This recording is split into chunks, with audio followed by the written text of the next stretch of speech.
لا تأتيكم إلا بغتة يسألونك كأنك حفي عنها قل إنما علمها عند الله ولكن أكثر الناس لا يعلمون صدق الله العظيم۔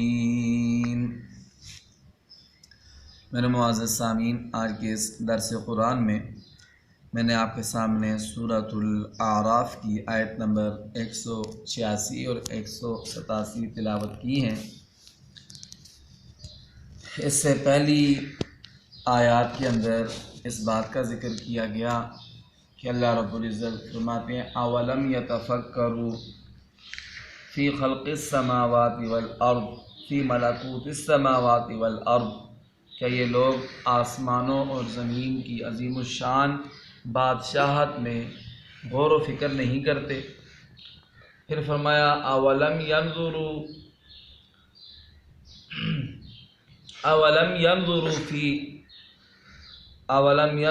فی ملکوت السماوات والارض، اور فرمایا اولم یتفکروا، کیا یہ غور و فکر نہیں کرتے ما بصاحبہم من جنہ، کہ ان کے صاحب حضرت محمد مصطفیٰ صلی اللہ علیہ وسلم کے ساتھ کوئی مجنون نہیں، کوئی جنون نہیں ہے، پاگل پن نہیں ہے۔ اس کے بعد اللہ رب العزت ارشاد فرماتے ہیں کہ من یضلل اللہ فلا ہادی لہ، جس کو اللہ تعالیٰ گمراہ کر دیں کوئی اس کو ہدایت دینے والا نہیں ہے۔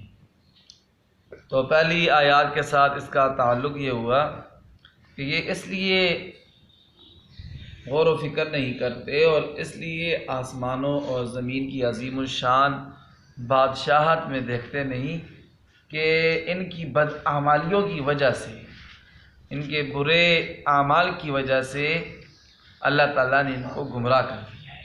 اللہ تعالیٰ نے ان کو گمراہ کر دیا، اور جس کو اللہ تعالیٰ گمراہ کر دیں اس کو کوئی ہدایت دینے والا نہیں۔ جب یہ گمراہ ہو گئے ہیں اور ہدایت کے راستے پر نہیں ہیں تو اس لیے یہ غور و فکر نہیں کرتے اور آسمانوں اور زمین کی عظیم الشان بادشاہت میں دیکھتے نہیں ہیں کہ یہ اتنا عظیم الشان آسمان زمین یہ اللہ رب العزت نے بنائے ہیں۔ من یضلل اللہ فلا ہادی لہ، جس کو اللہ تعالیٰ گمراہ کر دیں اس کو کوئی ہدایت نہیں دے سکتا۔ وَيَذَرُهُمْ فِي طُغْيَانِهِمْ يَعْمَهُونَ، اور ان کو چھوڑ دیں اپنی سرکشی میں، یامہون وہ سرگرداں رہیں، حیران و پریشان رہیں، اسی سرکشی ہی میں تردد کا شکار رہیں۔ یسألونک عن الساعۃ ایان مرساہا، پیارے نبی جی یہ آپ سے قیامت کے بارے میں پوچھتے ہیں کہ ایان مرساہا، کہ کس وقت قیامت واقع ہوگی، قیامت کس وقت آئے گی، کس وقت واقع ہوگی۔ مرسا اگر یہ میم کے ضمہ کے ساتھ ہو مرساہا، تو جیسے یہاں پر ہے تو اس کا یہ ارسہ سے ہے، کس سے ہے؟ ارساہ، اور ارسا اس کا معنی یہ ہو جائے گا کہ ارساہ اللہ، اور ارسا کا معنی ہوتا ہے کسی چیز کو ثابت کر دینا، کسی چیز کو گاڑ دینا، مضبوط کر دینا، یہ معنی ہوتا ہے اس کا۔ جیسے قرآن پاک میں دوسری جگہ پر ہے والجبال ارساہا، کہ اللہ تعالیٰ فرماتے ہیں کہ پہاڑوں کو اللہ تعالیٰ نے زمین میں گاڑ دیا، پہاڑوں کو زمین میں گاڑ دیا، ٹھوک دیا، مضبوط کر دیا، یہ اس کا معنی ہوتا ہے۔ اس وقت یہ باب افعال سے ہوگا اور متعدی ہوگا، اور اگر یہ میم کے فتح کے ساتھ ہو مرساہا، دوسری قرأت اس میں میم کے فتح کے ساتھ ہے کہ ایانا مرساہا، تو مرساہا رسد سے ہے، اس کا معنی ہوگا ثابتت و وقفت، کہ ثابت ہو جانا اور ٹھہر جانا، کہ قیامت کا ثبوت کب ہوگا، اس کا ٹھہراؤ کب ہوگا۔ اسی سے قرآن پاک میں آتا ہے وقدور الراسیات، ایسی ہنڈیاں جو زمین کے اندر لگا دی گئیں، جو زمین کے اندر لگا دی گئیں، فٹ کر دی گئیں۔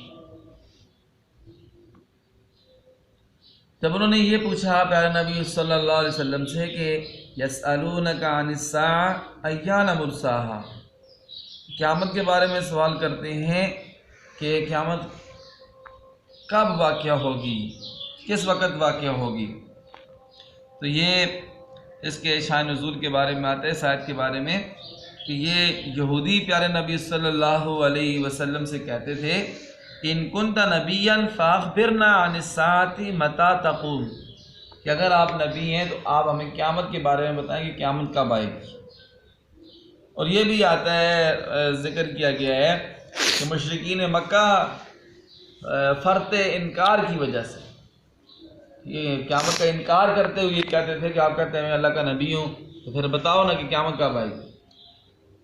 تو اس پر پھر یہ آیت نازل ہوئی، تو اللہ تعالیٰ نے جواب دیا، اللہ تعالیٰ نے فرمایا قل انما علمها عند ربی، پیارے نبی آپ فرما دیجئے کہ علمها، قیامت کے واقعہ ہونے کا علم یہ میرے اللہ کے پاس ہے۔ کس کے پاس ہے؟ میرے اللہ کے پاس، میرے رب کے پاس ہے۔ قیامت کب واقع ہوگی اس کے وقوع کا علم وہ اللہ کے پاس ہے۔ کس کے پاس ہے؟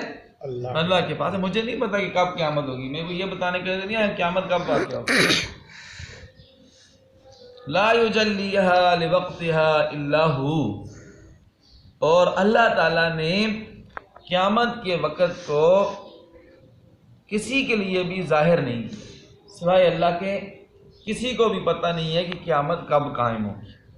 لا یجلیھا، یجلی کا معنی ہوتا ہے جلالی فلان الخبر، اس کا مطلب اذا اظہرہ و اوضحہ، جب کوئی کسی بات کو واضح کر دے، اس کو ظاہر کر دے، روشن کر دے، اسے کہتے ہیں اس نے جلا بخشی۔ اردو میں بھی استعمال ہوتا ہے جلا بخشی کا مطلب اس کو روشنی عطا فرمائی۔ لا یجلیھا لوقتھا، اللہ تعالیٰ نے قیامت کا وقت کسی کو بھی نہیں بتایا، نہیں ظاہر کیا قیامت کے وقت کو، الا ہو، سوائے اللہ کے، سوائے اللہ کے کسی کو نہیں پتا قیامت کب قائم ہوگی۔ ثقلت فی السماوات والارض، اور آسمانوں اور زمینوں میں بہت بھاری ہے، آسمانوں اور زمینوں میں بہت بھاری ہے۔ اس کا کیا معنی ہے ثقلت، کہ آسمانوں اور زمینوں میں قیامت کا علم یا قیامت کا وقوع بہت بھاری ہے۔ اس کی کئی معنی مفسرین کرام نے ذکر کیے ہیں۔ ایک معنی اس کا یہ ذکر کیا ہے ثقلت فی السماوات والارض، ثقلت کا معنی کیا ہے خفی علمها علی اہل السماوات والارض، یہ قیامت کا علم اللہ تعالیٰ نے آسمانوں اور زمینوں کے رہنے والوں پر مخفی رکھا ہے۔ ثقلت کا کیا معنی ہے؟ ثقلت فی السماوات والارض، کہ قیامت بھاری ہے، بوجھل ہے آسمانوں اور زمینوں میں۔ اس کا ایک معنی یہ ہے قیامت کا وقوع، اللہ تعالیٰ نے قیامت کا وقوع اس کے علم کو اللہ تعالیٰ نے آسمانوں اور